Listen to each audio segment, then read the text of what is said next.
If you're looking for a reputable shop to help you identify specifically what has failed on your vehicle and think you need a transmission repair immediately, schedule an appointment before it is too late.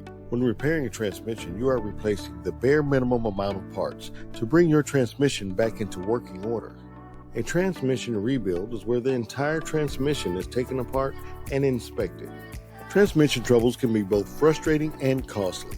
Your transmission is one of your car's most complex and essential engine components. Once you have determined that it is your car's transmission that needs to be fixed, you will need to decide if you want to have your transmission repaired, replaced, or rebuilt. A transmission replacement means that you are replacing your entire transmission.